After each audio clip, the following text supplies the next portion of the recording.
Welcome to the Anime Audiophile Podcast. Enjoy. Itachi Shinden, Book of Dark Night. Chapter 4 Part 2. It's no exaggeration to say that I live for that kid, Kohinata Mukai said, blowing cigarette smoke out into the air, while Itachi held his breath before him. In the hand not holding the cigarette, Mukai clutched a silver bottle of sake. The three ninjas stood looking at each other, surrounded by more than 10 Kiri ninjas sprawled out on the ground, unconscious. They had all been defeated by Itachi and Shisui alone. "Surrender quietly, Kohinata Mukai," Shisui said, from beside Itachi. The comma-shaped marks of the Sharingan had already popped up in his eyes. "The Hokage is lenient on those who turn themselves in. He probably won't kill you." Hanging his head to avoid those Sharingan, Mukai let an ironic smile slip across his face. "Shisui of the body flicker, I mean, you're a well-known ninja. But still, well, I always got the impression you only walked in places where the sun hits." Or, he stopped suddenly, and drank from the silver bottle. "Is it that you're still just a kid?" Mukai opened only his right eye, and sneered. His condescending attitude forced a line to carve itself out between Shisui's eyebrows. "You know what I've done. So you should know whether or not I'd be allowed to turn myself in." A flick of Mukai's thumb, and ashes fell from his cigarette. "That I would get for my assassins, the two prodigies of the Uchiha clan, at the height of their popularity, is truly the greatest honor." He tossed his cigarette in the portable ashtray he pulled out of his pouch, and then put the cap on the silver bottle before tucking it away in the pocket of his vest. "Real serious situation here," he murmured, his chakra suddenly increasing dramatically. His shadow clones had returned. When Mukai's chakra grew in volume, Itachi released his own shadow clone, standing watch at Konoha Hospital. Now that he knows the dad he was talking to till just a minute ago was a shadow clone, my son's probably angry. Mukai glared at the two ninjas in front of him as he scratched his head. "Now I'm gonna have to make some kind of excuses when I get home." He dropped his hips low, and readied himself with his palms at chest height, in the manner particular to gentle fist. "Why would a ninja as good as you be a spy?" Itachi spat out the feelings in his heart. "When you get old, things happen. You can't understand what those things are until you get some years on you. So even if I did tell you why, you'd only get half of it. If you die, what happens to your son in the hospital? Because of those things I mentioned, I can't be dying here. Even if you guys were to kill me." Countless lines raced out from Mukai's left eye all around him. "Byakugun," Itachi shouted, but Shisui was already flying backwards to get some distance from Mukai. "I can't go easy on you. Forgive me." Mukai's voice reached Itachi's ears. At once, the distance between them closed. With incredible speed, right and left palms came flying toward Itachi's throat and solar plexus simultaneously. When Mukai's sword hand stabbed into Itachi's stomach, reaching for his solar plexus, Mukai bent his index and middle fingers inside Itachi's body. "Ah!" Mukai spat out a breath that was a battle cry, and his sword hand yanked out Itachi's intestines. Instantly, the Itachi standing there with his guts ripped out transformed into an overwhelming number of crows, and danced upward. Rather than try to avoid the beaks attacking him, Mukai endured it with an elegant turn of the head, as though nothing were happening. Shisui was creeping up behind him. "Fire style. Great fireball technique." He quickly wove the signs, and a ball of fire large enough to swallow Mukai shot out of his mouth. Mukai faced the ball of flames dead on, still standing with the palm of his right hand thrust out in front of his face. Direct hit. No. The ball of flames split perfectly into two in front of him. It didn't look like he had executed some kind of jutsu. And it wasn't as though his body were cloaked in some kind of special aura. To Itachi, it was like the ball of flames itself had decided to split on its own in front of the man. Gentle fist cuts off enemy chakra. Using it means being very familiar with that flow. Jutsu are the embodiment of chakra. If you can read the flow, it's not so tough to split it, Mukai explained with a grin and raced toward Shisui. Shisui's face darkened. Even if he did have above-average physical jutsus, his opponent was a user of Gentle Fist, a technique far beyond the level of a physical jutsu. It was no wonder Shisui looked gloomy. Itachi watched from a distance on high as the battle unfolded. Inside the domain of the Land of Fire, 3 or so hours to the north of Konoha, the three ninjas were fighting in a small basin surrounded by slightly elevated mountains. Not a single blade of grass grew on the Rocky Mountains, and there were any number of places for a lone person to hide. Itachi had slipped behind a convenient rock and was watching over the other two as they fought. It had only been his shadow clone up against Mukai. Itachi hadn't moved from this place since the fight started. Their opponent was a user of Gentle Fist. It was almost too difficult to strike the killing blow in close combat. This contest would be decided by a single long-distance blow. Sharingan was a visual jutsu. Users put their own chakra into their eyes and ensnared opponents in the jutsu. In other words, as long as Itachi could see the fight, he could ensnare his enemy in the jutsu. Eyes meaning was not something that happened only subconsciously. Expecting no particular trouble, an enemy would let their gaze race around the scene. As long as that optical axis and the optical axis of the jutsu user were in alignment, it was possible to create a situation in which the enemy's gaze would intersect with the jutsu user's, without the enemies even being aware of it. Itachi was waiting for that moment. And to that end, Shisui had dared to take on dangerous close-range combat, trying his best to get Mukai in alignment with Itachi's optical axis. If Itachi could just activate the visual jutsu of the Sharingan, they could make this work. If they managed to pry open one small seam in Mukai's mind, Itachi could use that as a foothold and gradually push his visual jutsu to encroach ever further. The problem was that first step. In addition to his vast experience, Mukai was a user of the Byakugan, a Kekkei Genkai that allowed the flow of chakra to be sensed visually. Naturally, he understood what the Sharingan was and could do. Itachi and Shisui had adopted this strategy to break down those tall walls. Just barely dodging Mukai's left thrust, Shisui threw his torso back. Given the perfect opportunity, Mukai pressed in on the younger man. Shisui leapt backward, as if in flight. In that instant, Mukai's face was turned toward the rock Itachi was hiding behind. But their optical axes still had not intersected. Mukai turned his gaze toward Shisui as he landed, and then abruptly averted his eyes. The Sharingan had been activated. Naturally, Shisui's Sharingan had been a feint. The place toward which Mukai had turned his face was in the exact direction of the rock concealing Itachi. Itachi's gaze, his mind sharply focused on his enemy, and Mukai's gaze, unconsciously taking Itachi in, intersected. Or they should have. When they were a hair's breadth apart, Mukai kicked suddenly at the ground and flew upward. An incredible leap. When he landed, he kicked at another rock and bounded into the sky again. Itachi's hiding spot had been found out.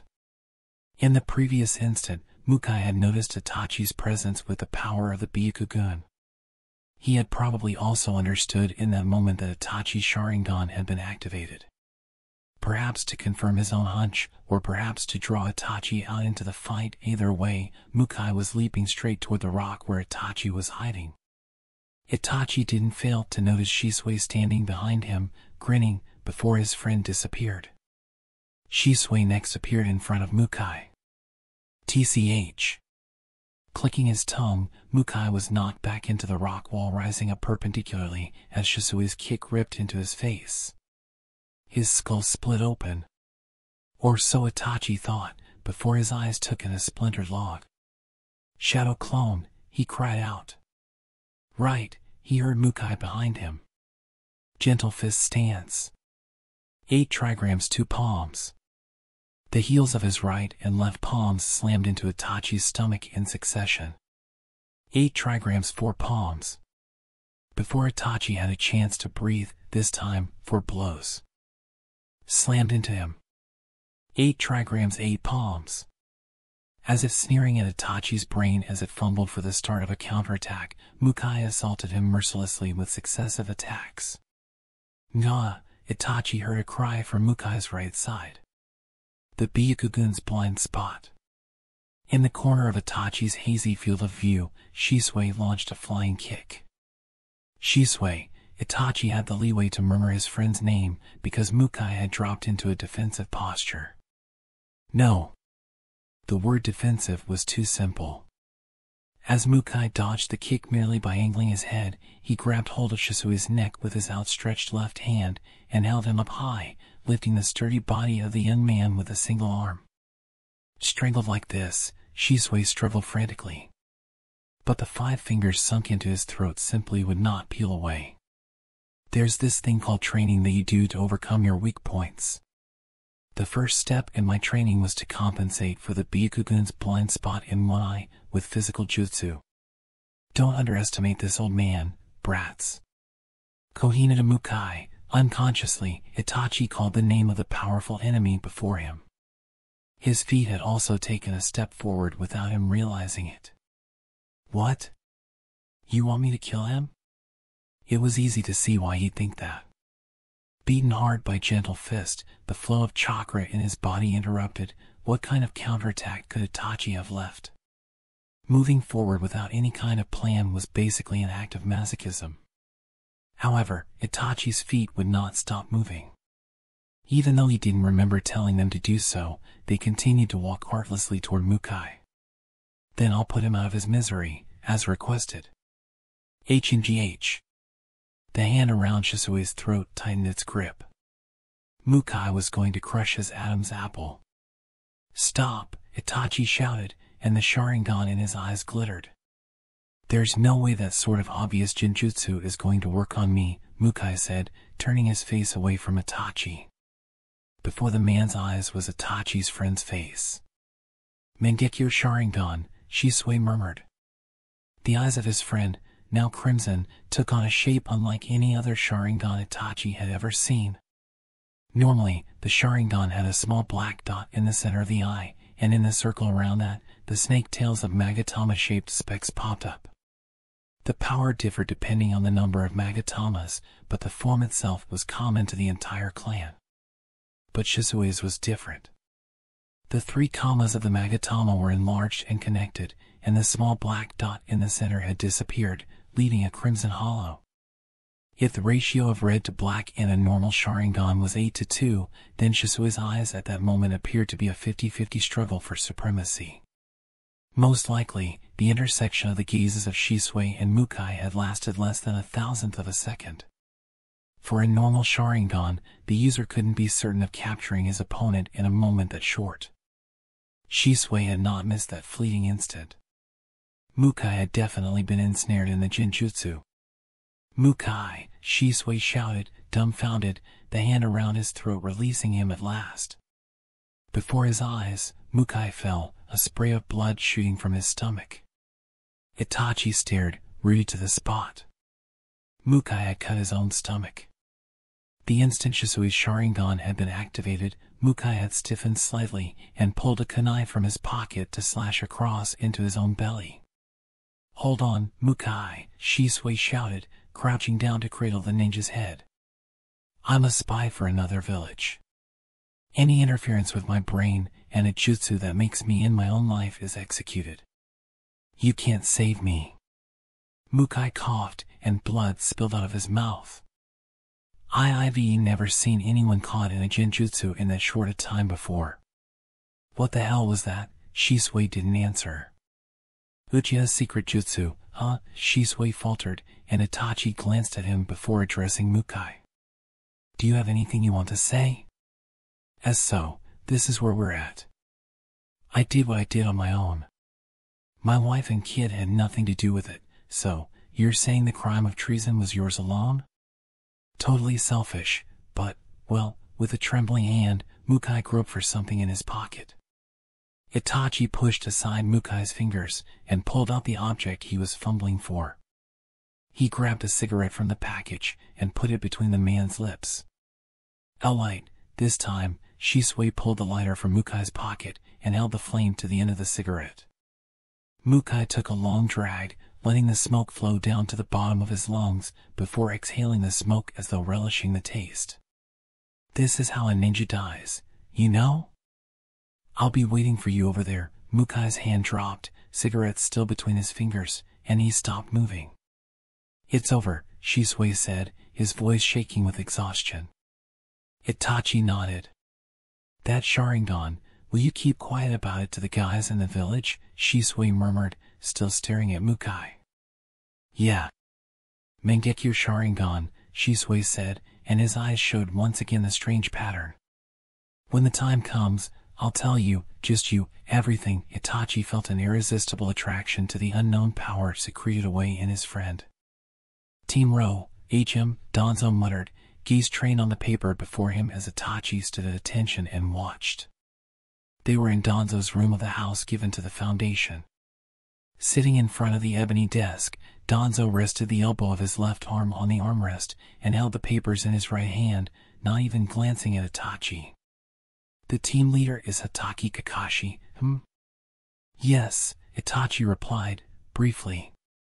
He had been curious this whole time about the man standing beside Danzo. A Foundation member in a white tiger mask. It wasn't anything particular about the man or the mask. He was just curious.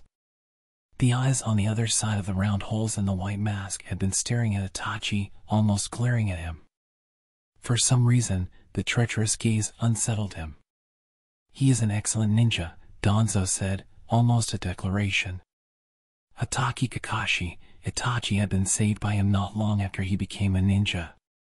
On a mission to guard the daimyo of the Land of Fire, they were attacked by an unknown man, and Itachi's teammate Tenma had been killed. His Sharingan not yet awakened, Itachi had been prepared for death, faced with the overwhelming difference in power between himself and the man. However, the man had suddenly muttered Kakashi's name and vanished.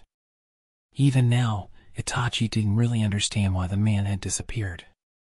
Just that he had definitely murmured Kakashi's name and vanished. But Itachi had no way of knowing now if it was because the man was afraid of Kakashi or if it was for some other reason. He has a darkness inside. This is the most important element for the Umbu. Darkness. Do I have that too? Itachi questioned himself. Rest assured. You also have plenty of darkness, Danzo said, almost as though he had seen right through Itachi. Having come into contact with Danzo any number of times now, Itachi wasn't particularly surprised. The man excelled at discerning other people's mental states. It was a simple thing to jump ahead with suppositions to a certain extent and reply to unspoken thoughts. That was all Danzo was doing. Prepare a transfer celebration, Danzo said, dropping the paper and standing up. He tucked his ebony chair under the desk of the same material, stood next to Tiger Mask, and looked at Itachi. And then he placed a hand on the man's shoulder, and a rare sunny smile spread across his face. This man is going to be on loan to Team Row. Although Danzo's foundation was also a part of the Umbu, it had a different chain of command and leadership from the Umbu, which was under the direct control of the third Hokage. The two organizations were completely separate. Itachi had heard that because of this, they didn't regularly exchange information or personnel. Don't worry. I naturally obtained Hiruzen's permission, Danzo offered, as if reading his mind once more. No matter how many times that Itachi heard that arrogant way of speaking, he could never grow to like it. Nice to meet you. My name is Shuguru, the man in the tiger mask abruptly said. His voice was mixed with a dry rustling sound, as if something was stuck in his throat, making it hard to hear what he was saying. Shuguru had a serious illness in his throat when he was young, and he hasn't been able to speak that well since.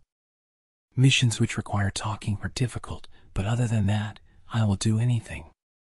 There was a strange quality to his voice, but his tone was light. He seemed to have a friendly nature. You can use this man as your hands and feet. Hands and feet? Yes, Shuguru replied to Itachi's question to Danzo. I am a member of the Foundation. Master Danzo's orders are absolute. So, If I am ordered to be the hands and feet of Itachi, I am prepared to give my life for you, even if you are younger than me, he noted, with a deadpan look that implied sarcasm. Itachi didn't even smile as he stared at Danzo. I can make it in the Embu by myself. Don't take this too seriously. At best, Shuguru is on loan to Team Ro. Your team leader Kakashi doesn't know about this. And you needn't even be aware of Shuguru. But he will always be keeping you safe. Keeping me safe? Are you saying that someone is targeting me? The first Uchiha Embu, a mere 11 years old. That position's plenty to inspire prejudice and jealousy. Itachi was silent. He had indeed been baptized by the kunai of his comrades on the road from the training ground that was the venue for the meet and greet with Team Ro. It wasn't as though any of them had hit him, but kunai had come raining down on him endlessly from the air. A wordless force to block his path to the training ground. Itachi hadn't avoided them or protested, but simply walked through them indifferently. After realizing what his comrades had done, Kakashi had scolded them, but there wasn't one person who was really sorry for what they'd done. I value you. I won't have you dying young because of the jealousy of your teammates, or some such. No matter who attacks me, do not underestimate the ninjas of the Embu. Danzo cut Itachi off. The closer you get to the center of the village, the more people you will encounter who do not have a favorable impression of the Uchiha. It's entirely plausible that some of them might try to kill you, and make it look like you died during a mission. And if you died, what would your clan think? Impossible. I'm saying that impossible situation is entirely possible. Danzo nodded deeply, as if to affirm Itachi's thinking. Itachi dies on mission. His father and the others suspect a plot on the part of the villagers. Itachi's death would be the perfect trigger for an explosion for those dissatisfied with the position of the clan within the village. When Itachi thought about the fact that his own death could become the trigger for a coup d'etat, he felt a shiver run up his spine. You're already in a position of serious responsibility with both the Uchiha clan and in the village. Danzo moved away from Shuguru and came around the desk to stand next to Itachi before placing a gentle hand on his shoulder. You must be a bridge connecting the village and the clan for me. Live a long time, Itachi. Danzo said the same sort of things his father had said. Konoha and the Uchiha clan. Was this a relationship of equals? The Uchiha clan were also people living in the village of Konoha. In which case, wasn't the antagonistic nature of their relationship unnatural right from the start? Why didn't Konoha have complete rule over the Uchiha clan? Why did the clan harbor such dissatisfaction toward the village, despite the fact that the brethren of the clan had even been given the right to self-governance? A presence to connect the two. As his father put it, a pipeline. In Danzo's words, a bridge. They were the same thing. I will protect you. You fulfill your duties in the Embu without worry, Uchiha Itachi, Danzo told him smugly. Itachi bowed slightly, before quickly leaving the room. End of part 2. Thank you for listening. Remember to like and subscribe for lots more.